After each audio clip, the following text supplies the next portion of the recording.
우리 고린도전서 강의 14번째 시간입니다. 혼전순결, 혼우순결 이런 제목으로 말씀 증거합니다. 혼전순결, 혼우순결. 시청학 광장에서 비가 오는 중에도 퀴어 축제가 열렸습니다. 우리말로는 성소수자의 축제이죠. 이 성소수자의 축제에 대해서 두 가지 반응을 보이고 있습니다. 첫 번째 반응은 삶의 방식이다. 그러면서 인정하고 서로 공존하면서 살자라고 하는 사람이 있는 반면 어떤 사람은 그 삶의 방식을 불인정하면서 배척하고 그리고 대결 구도로 흘러가는 모습을 보게 됩니다. 특별히 기독교가 가장 격한 반응을 보입니다. 특별히 동성애라는 것은 심각한 죄이고 망할 죄다라고 보면서 극렬하게 반대를 하고 있습니다.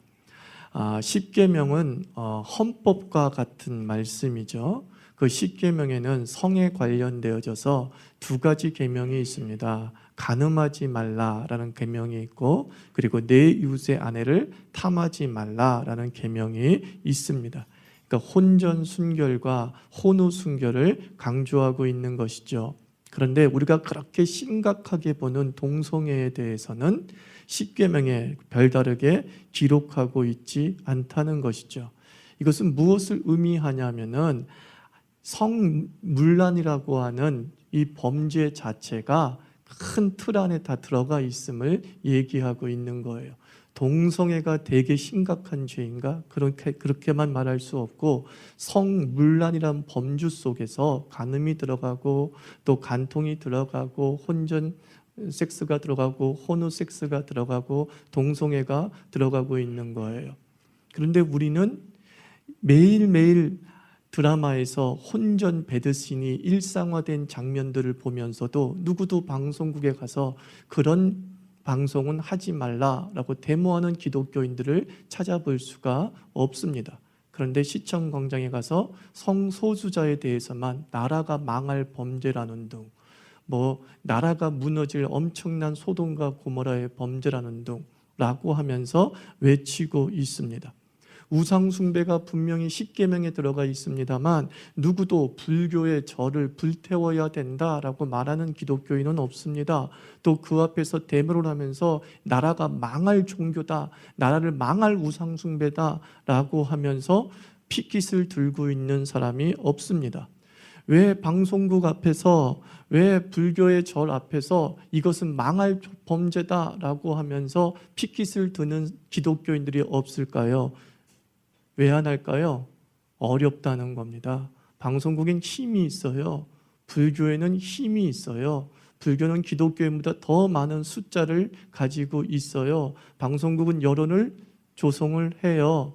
그러므로 자신들의 얼굴들이 드러날까봐 그 방송국을 통해서 드러나서 꼴통이란 얘기를 듣거나 무식하다는 얘기를 들을까봐 두려워서 그런 드라마는 방영하지 말라라는 데모는 하고 있지 않습니다. 반면에 성소수자에 대해서는 그렇게 극렬하게 기독교가 반대하는 이유 중에 하나는 뭐냐면 만만하다는 거예요.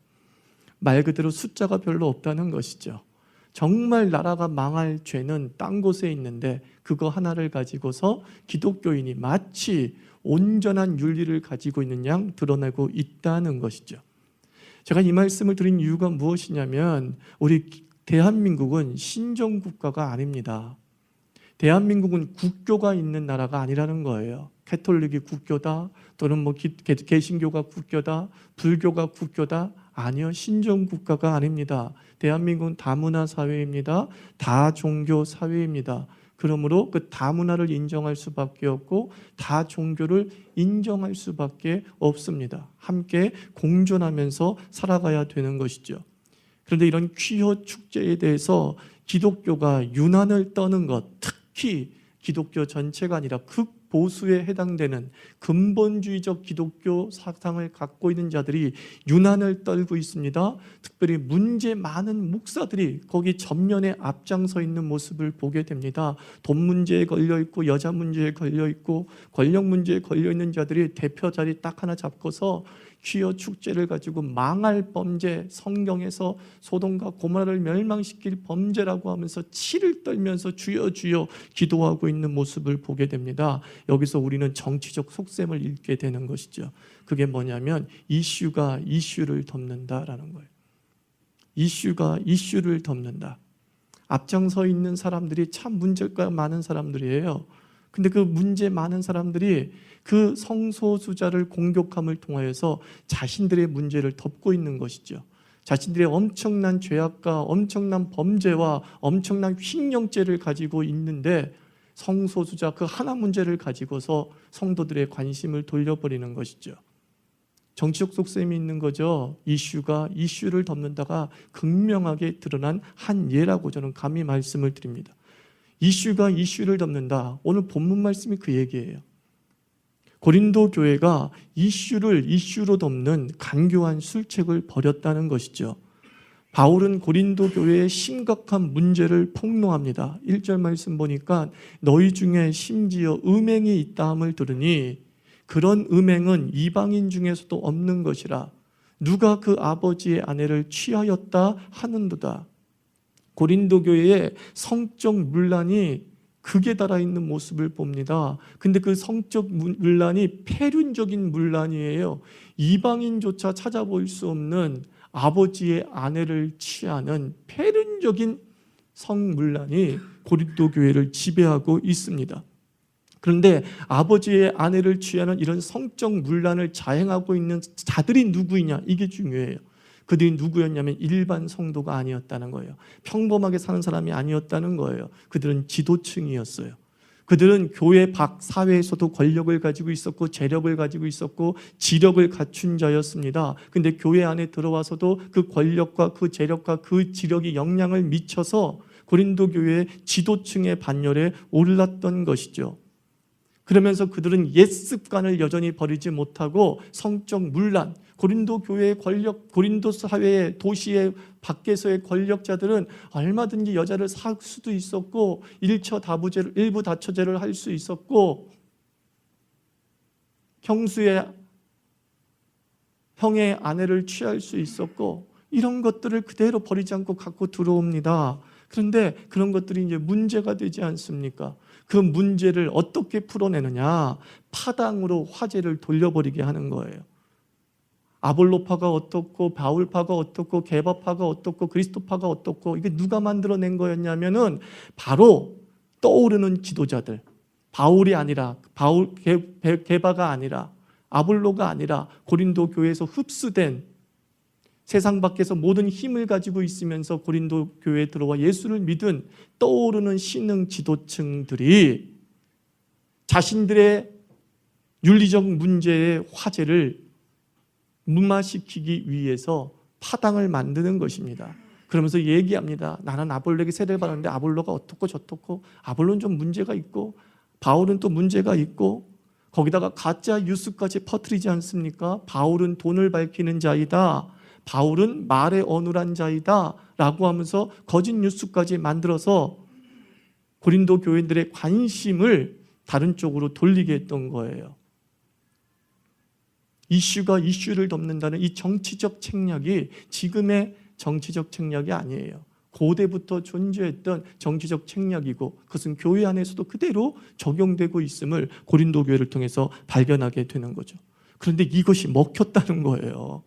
이 이슈가 이슈를 덮는다는 게 먹혔다는 거예요. 이 성적 문제에 빠진 자들은 당연히 교회 안에서 지도자의 권위를 빼앗겨야 되는데 빼앗기지 않고 여전히 유세를 떨었어요. 왜냐하면 사람들이 다른 이슈에 집중하느라 그 사람의 성적 문란을 신경 쓰지 않게 되었다는 것이죠. 그러자 이제 어떤 일까지 벌어졌냐면 2절 말씀 보면 그리하고도 너희가 오히려 교만하여져서 어찌하여 통한이 여기지 아니하고 라고 얘기합니다. 그 성적 문란에 빠진 자들이 이게 잘못인 줄 아는 거야. 이게 죄인 줄 아는 거야. 아, 이게 진짜 직분을 맡은 자로서는 해서는 안 되는 일인 줄 아는 거야. 그런데 시간이 지나도 별 문제를 삼지 않네. 여전히 나를 존경하네. 많은 사람이 나를 따라오네. 내 말이 먹히네. 어떻게 된 거예요? 자신감이 붙어버린 거예요. 죄에 대한 자신감이 붙어버리는 거예요. 너희가 교만하여져서 통한이 여기지 않는다. 부끄러움을 느끼지 않는다는 거예요. 그러면서 더더욱 그 일들에 대해서 자신 있게 자행하고 다니는 모습이 그 2000년 전에 고린도 교회의 모습이었다는 거예요. 그리고 교회는 그런 자들을 쫓아내지도 않고 있었다라고 얘기합니다. 범죄하고도 당당하고 또 그 범죄에 대해서 합당한 명문들을 다 만들어내는 것이죠. 어떤 교회의 담임 목사가 라스베가스에서 도박을 했다가 걸렸다면서요. CCTV 다 찍혔다면서요. 그런데 그 목사가 교회에 와서 얘기합니다. 이게 다 교회 건축을 위해서. 지금 교회가 건축 중인데 돈이 모자라서 저거라도 하면 교회 건축에 보탤까 싶어서 내가 이 라스베가스 해서는 안 되는 도박에 내가 투자를 한 것입니다. 더 과가는 무엇입니까? 고린도 교회 성도들처럼 앉아있던 성도들이 아멘 주여 오 우리 목사님 그러더라는 거예요. 성범죄를 한 사람에 대해서 이단이 꽃뱀 전략으로 하나님의 종을 유혹한 것이다. 우리 목사님이 바로 이렇게 힘든 싸움을 하고 있어. 가장 최전선에서 사단의 최전선에서 싸움을 하니까 저렇게 많은 유혹거리가 오는 거야. 우리가 지켜주지 못했어. 이게 고린도 교회의 마음이었다는 거예요. 그러면서 범죄가 당당해지기 시작하는 거예요. 범죄가 뿌리 뽑히지 아니하고 훈장처럼 여겨지는 것이죠. 그것을 교묘하게 마귀의 유혹에 빠진 교계 지도자들이 고린도 교회 지도자들이 이용하고 있었다라고 생각하면 되는 거예요. 그 죄악이 어느 정도였냐? 앞서 말한 대로 1절 이방인 중에도 이게 있는 거다 없는 거다? 없도다. 이방인 중에도 없는 교회가 더 악한 모습을 보이고 있구나 라고 바울이 한탄하고 있습니다. 그래서 바울은 세상을 정화시키는 데 앞장서지 않고 교회 정화에 앞장서고 있는 거예요. 세상이 동성애 있죠. 세상이 간통이 있죠. 세상이 간음이 있죠. 그건 당연한 거예요, 여러분들. 세상을 향하여서 그 모든 비난의 화살을 돌리려면 주님 오실 때까지 그 비난은 끝이지 않을 수밖에 없어요. 바울의 관심은 그래 세상은 그렇다 이거야. 세상은 그렇게 성적으로 문란하다 이거야. 근데 교회는 그러면 안 되지. 관심이 여기에 있는 거예요. 하나님은 세상을 개혁시키기 전에 교회를 개혁시켜요. 하나님의 교회가 개혁되어져 빛과 소금의 역할을 감당하면 그 교회를 통하여서 세상이 개혁되어지고 세상이 변화되어지는 것이죠. 그래서 바울은 초점을 다시 교회 안에 돌리는 거예요. 너희가 이방인 중보다 더하다. 이 얘기는 뭐냐면 교회의 실체를 얘기하는 거예요. 우리가 이러면 안 되지 그 얘기하는 거예요. 우리는 이래서는 안 되지. 우리가 어떻게 세상을 정죄할 수 있고 세상에 손가락질을 할 수 있어. 우리가 이런데 우리가 이래서는 안 되지 라고 얘기하는 겁니다.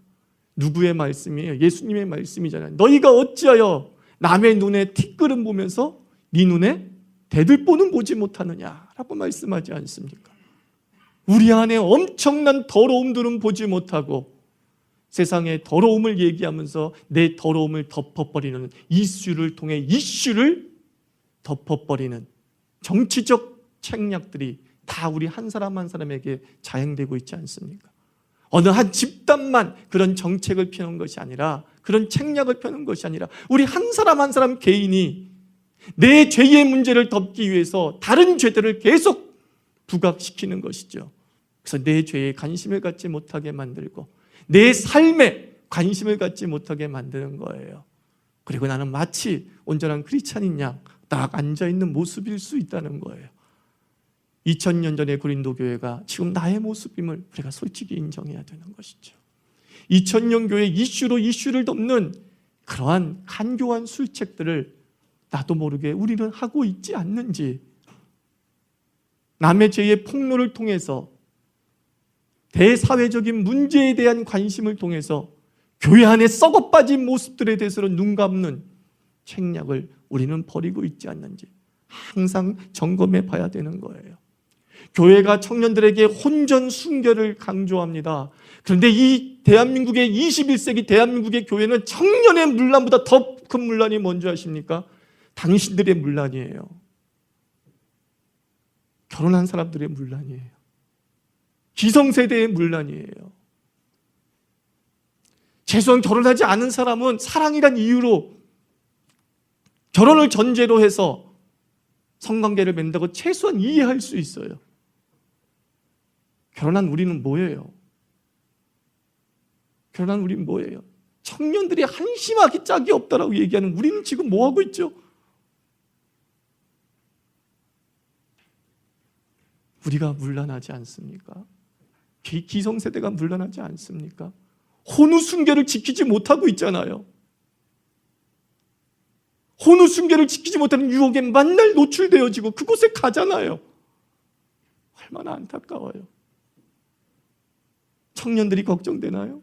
내 자녀가 걱정되나요? 교회가 바울이 얘기처럼 우리에게 초점을 다시 맞추자는 거예요. 너에게 초점을 맞춰. 엄마 아빠들아, 너 자신에게 초점을 맞춰봐.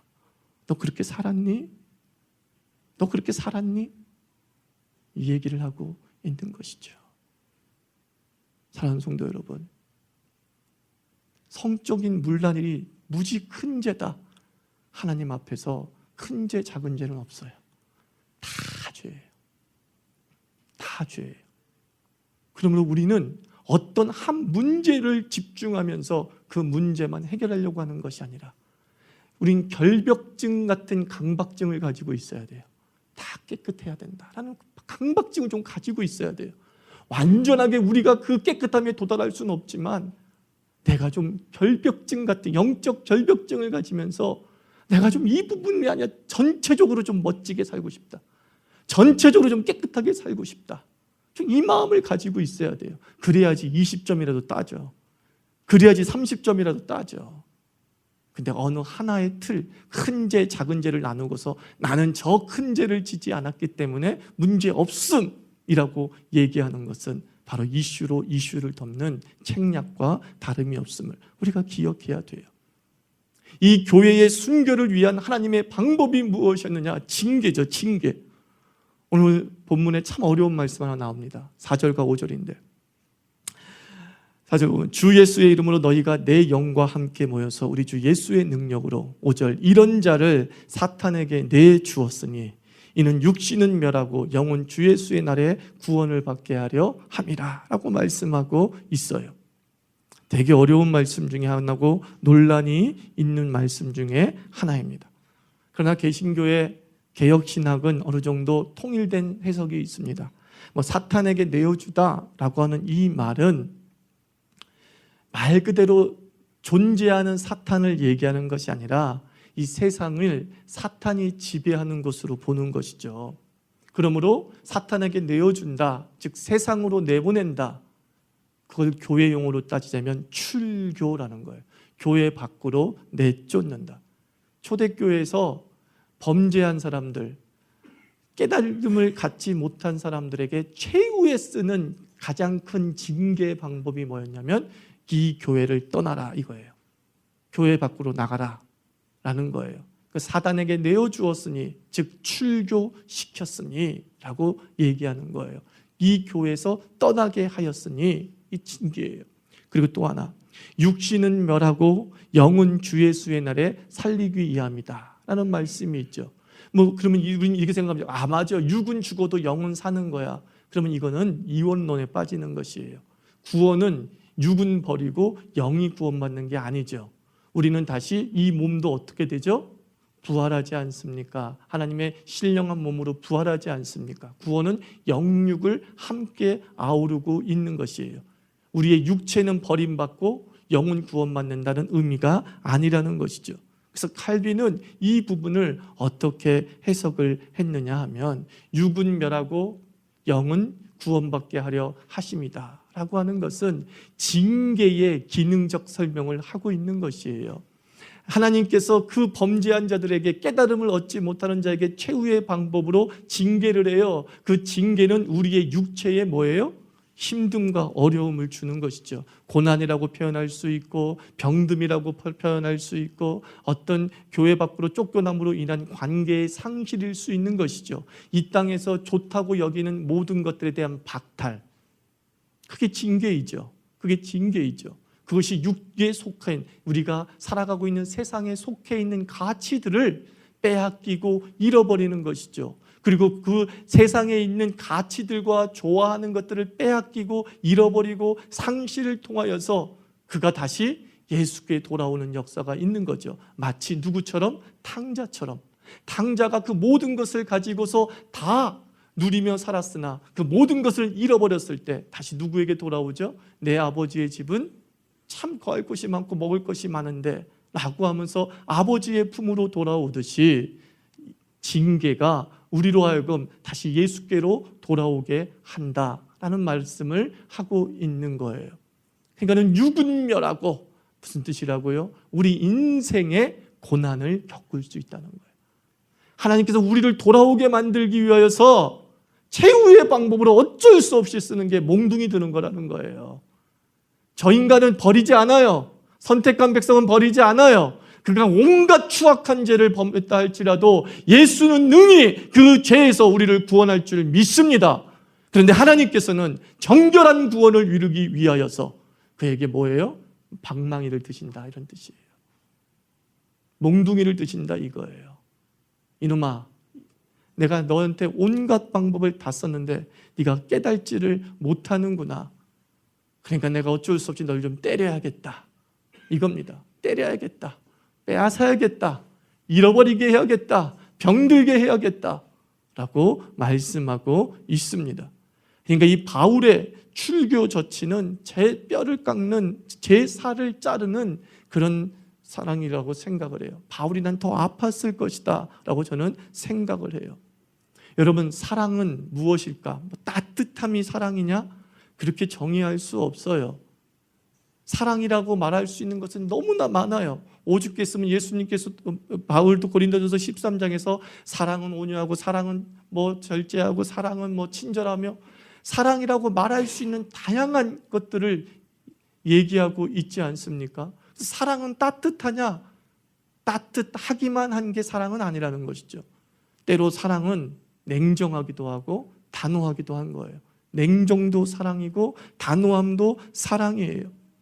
어떤 부모님들이 하나님 아버지, 내 아들 다리 몽둥이를 부러뜨려서라도 이 아들 예수께 돌아오게 해주세요, 이 자식 예수께 돌아오게 해주세요. 그게 사랑이 있는 걸까요? 없는 걸까요? 사랑이죠. 냉정한 사랑이죠. 단호한 사랑이죠. 다 해본 사람이 하는 기도예요.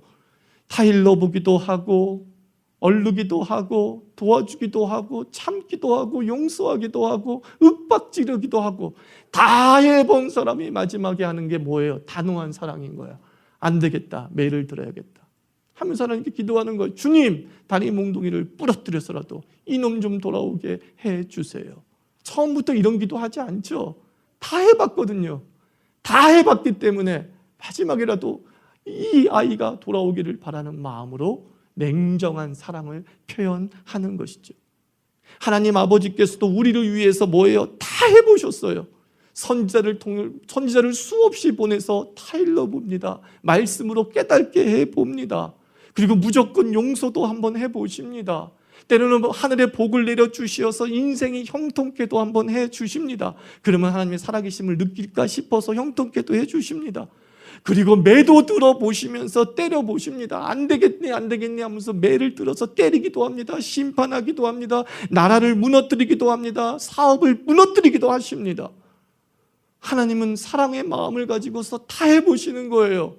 그가 돌아오기를 바라는 마음으로, 내 귀한 자녀 돌아오기를 바라는 마음으로 다 해보시는 거예요. 다 해보시는 거예요. 근데 인간이 너무나 강팍해가지고 도대체 다 해보셨는데 안 통해.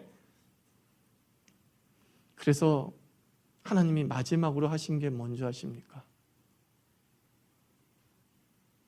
마지막으로 하신 하나님의 사랑 표현이 뭔지 아십니까?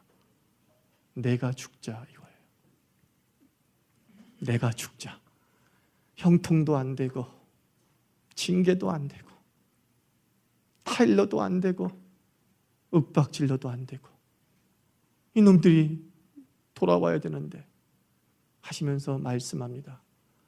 세상을 이처럼 사랑하사 독생자를 주셨으니 그 예수 그리스도를 십자가에 못 박혀 죽으심으로 자기의 사랑을 확증하셨느니라. 결국 하나님은 죽으셔서 모든 문란하고 더러운 문제를 해결하시는 것이죠. 여러분, 사랑하는 성도 여러분, 여러분의 자녀를 위해서 다 해보셨는 줄 압니다. 여러분의 자녀를 위해서 매도 들어봤는 줄 압니다. 여러분의 자녀를 위하여서 또 내 자신을 위해서도 다 해본 줄 압니다. 그러나 마지막 한 가지 못한 게 있죠. 한 가지 사람을 돌아가게 만들고 그 사람을 예수 안에 무릎 꿇게 만드는 한 가지 못한 일, 죽음을 내가 겪지 못한 거예요. 바울은 이 죽음을 겪은 사람이었죠. 갈라디아서 2장 20절에서 얘기합니다. 내가 그리스도와 함께 십자가에 못 박아 죽었나니 이제 내가 산 것이 아니요 내 안에 그리스도가 산 것이라. 사랑하는 성도는 여러분 죽었습니까? 이 대한민국을 위해서 죽은 적이 있습니까? 이 교회를 위해서 죽은 적이 있습니까? 내 가족을 위해서 죽은 적이 있습니까? 이 대한민국이 돌아오기 위해서 누구를 죽이는 게 아니라 내가 죽은 적이 있습니까? 이 교회가 주님 앞에 온전히 서게 하기 위해서 누구를 죽인 게 아니라 내가 죽은 적이 있습니까? 내 가정을 죽게 돌아오게 하기 위해서 누군가를 죽인 게 아니라 내가 죽은 적이 있습니까?